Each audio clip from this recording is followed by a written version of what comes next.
Okay, good morning, students. Today, in mathematics, we will start our next topic, that is quadrilaterals.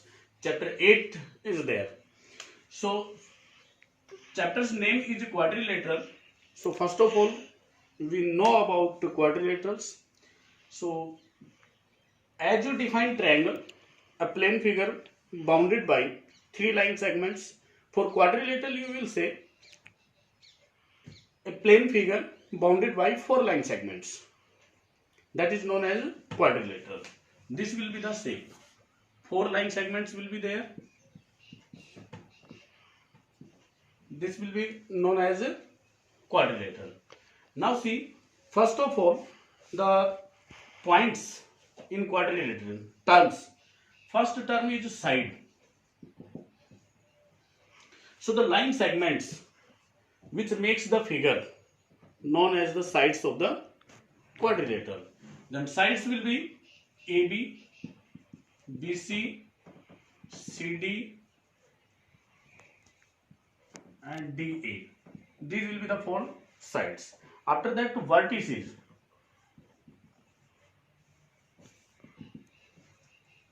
This point A, where two line segments meet to each other, known as the vertex of the quadrilateral. One point is called as vertex and its plural will be vertices. So vertices are A, B, C and D. After that, angles. Angles of quadrilateral you can represent by giving numbers. Otherwise, you can write, suppose angle A, B, C, D. Angle A, angle B, angle C and angle D. Or you can say angle 1, angle 2. But in this figure, you read about A, B, C and D. Then diagonal. Diagonal of quadrilateral is the line segment joining the opposite vertices in a quadrilateral.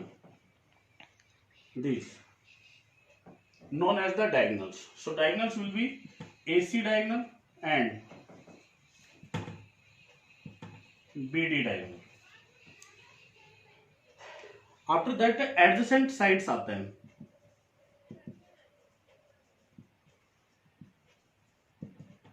Adjacent sides जो quadrilateral के होते हैं वो होते हैं जिसमें one vertex point common होता है. सपोज हमने ए बी साइड लिया तो इसके साथ में हमने बी सी साइड ले लिया, इसमें बी जो वर्टेक्स पॉइंट है वो कॉमन है. ए बी साइड है, इसके साथ में हमने ए डी लिया तो इसमें ए जो वर्टेक्स पॉइंट है वो कॉमन है. So adjacent sides will be A B and BC. These are adjacent sides. BC and CD, CD and DA. These will be the adjacent sides, and DA and AB will be the adjacent sides of the quadrilateral. Adjacent angles.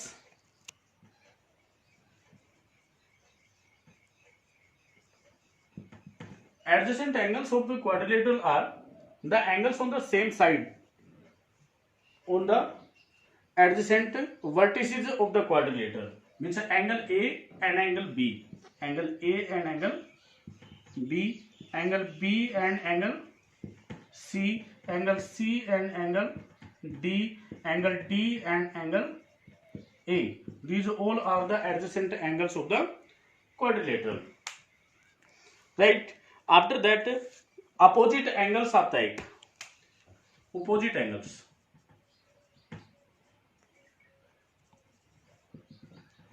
Opposite angles बनते हैं जो diagonal के जो opposite vertices join करते हैं. Those are the opposite angles. Means angle A and angle C are opposite, angle B and angle D are opposite. These are opposite angles.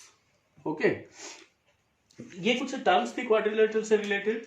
ये सब आपको आता था, सिर्फ और सिर्फ एक रिवीजन के टाइप हमने आपको करवा दिया है. नेक्स्ट देखिए, अब आता है आपके पास angle sum property of a quadrilateral.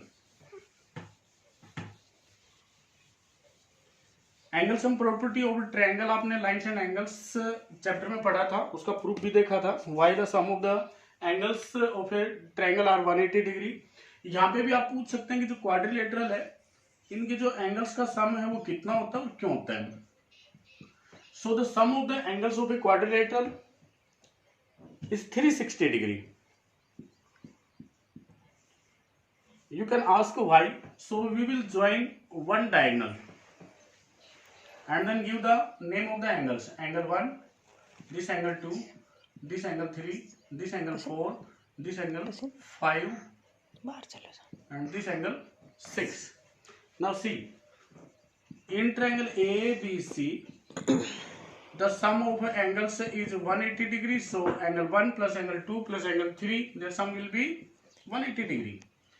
Also angle 4 plus angle 5 in triangle ADC. Angle 4 plus angle 5 plus angle 6 is 180 degree. Equation 1, equation number 2. Now adding equation 1 and 2. So when we add these equations, then we add left hand side into left hand side and right hand side into right hand side. Means angle 1 plus angle 2 plus angle 3 plus angle 4 plus angle 5 plus angle 6. The sum will be 180 degree plus 180 degree. Then see, angle 1 and angle 6 makes angle A plus angle 2 is B. Angle 3 and 4 makes angle C. And angle 5 is angle D. Their sum will be 180, 180, 360 degree. This will be the proof of the angle sum property of a quadrilateral. After that, there is the types of quadrilaterals.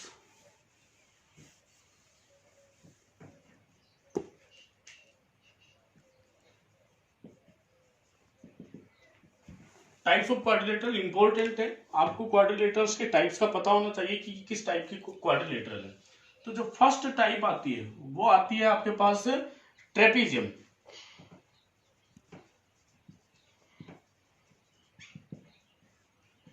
देखिए quadrilateral होती है, उसमें condition के according अगर वो quadrilateral आती है तो उसका जो स्पेशल नेम देते हैं वो उसका टाइप ऑफ क्वाड्रिलेटरल होता है. ट्रेपीजियम के लिए बोलता है when one pair of opposite sides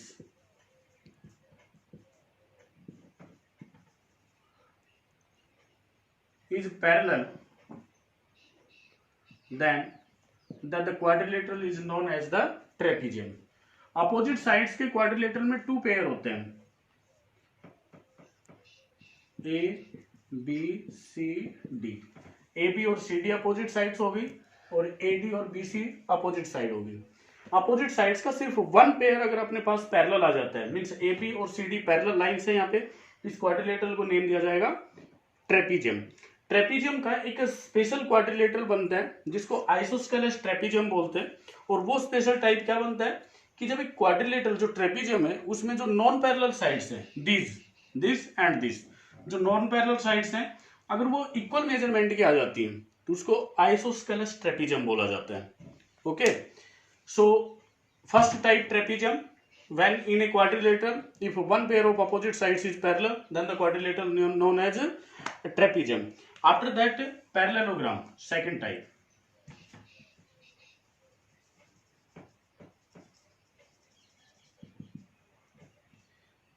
parallelogram जो है वो ट्रेपीजियम का अनदर टाइप बनता है.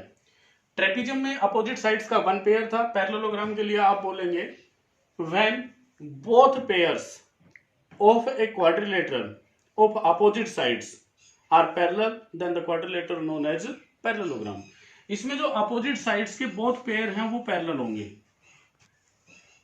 ए B C D, A B parallel to CD and AD parallel to BC, then the quadrilateral will be known as a parallelogram. What is the difference between trapezium and parallelogram? trapezium में one pair opposite sides का parallel था, इसमें both pair opposite sides के parallel हैं. Okay, इसी से एक point निकलता है, एक आपसे कहते हैं ट्रू एंड फॉल्स में all the trapeziums are parallelograms. Can we say all the trapeziums are parallelogram? So yes, we can say You can say no, because according to definition trapezium में सिर्फ one pair opposite sides का parallel होता है और parallelogram के लिए both pairs parallel होने चाहिए। तो हम ये तो गलत बताएंगे कि all the trapeziums are parallelogram, और इसके लिए ट्रू करेंगे all the parallelograms are trapeziums. Yes, because parallelogram में ट्रेपीजियम की ऑल प्रॉपर्टीज ऑलरेडी हैं। ओके, नेक्स्ट टाइप आता है आपके पास रेक्टेंगल।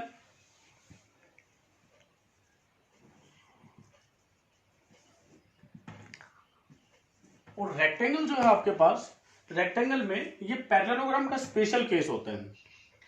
आप रेक्टेंगल के लिए लिखेंगे when one angle of a parallelogram is of 90 degree, then the quadrilateral, the parallelogram is known as rectangle. Okay, rectangle में जो पैरेललोग्राम की प्रॉपर्टीज है वो भी आती है, बस इसमें एक स्पेशल केस बन जाता है कि जब इसका वन एंगल 90 डिग्री होगा तो इसके ऑल एंगल्स 90 डिग्री हो जाएंगे। ये प्रॉपर्टी ऑफ पैरेललोग्राम में आएगा, इसको हम बाद में डिस्कस करेंगे। अभी तो इसकी टाइप्स देख लीजिए, ठीक है। पैरेललोग्राम में जो इसकी प्रॉपर्टीज बनती है वो देख ही लीजिए आप। इसके अपोजिट एंगल से इक्वल होते हैं, एंगल ए और एंगल सी इक्वल होंगे, एंगल बी और एंगल डी इक्वल होंगे। इसकी अपोजिट साइड्स इक्वल होती हैं, ए बी और डी सी और ए डी और बी सी, ये इक्वल साइड्स होती हैं। तो ये जो प्रॉपर्टी इसमें है वही इसमें आएंगी। इनके जो एडजेसेंट एंगल हैं पैरेललोग्राम में, जैसे एंगल ए है, इसका एडजेसेंट एंगल हमने बी लिया, इनका जो सम होता है वो ऑलवेज 180 डिग्री होता है, ठीक है। ए और डी का सम भी 180 डिग्री होगा, बी और सी का भी, और सी और डी का भी, इनका 180 डिग्री होगा। एडजेसेंट एंगल्स का सम 180 डिग्री होता है, ठीक है। आगे थ्योरम्स आएंगे कि इसका जो डायगोनल रहेगा वो इसको टू कॉन्ग्रुएंट ट्रायंगल्स में डिवाइड करता है, इसके डायगोनल्स बाइसेक्ट करते हैं। सो अभी तक आपने पढ़ा ट्रेपीजियम, पैरेललोग्राम और रेक्टेंगल। तो ये जो प्रॉपर्टी थी ये इसमें भी इंक्लूड होंगे, क्योंकि ये जो है ना एडजेसेंट एंगल्स का सम 180 डिग्री। सपोज हमने इसको 90 लिया तो इसका और इसका सम 180 होगा तो ये भी 90 डिग्री आएगा, इसका और इसका होगा तो ये भी 90 और ये भी 90। सो रेक्टेंगल के ऑल जो एंगल्स होते हैं वो 90 डिग्री के होते हैं। नेक्स्ट जो टाइप आता है वो आता है आपके पास रोम्बस।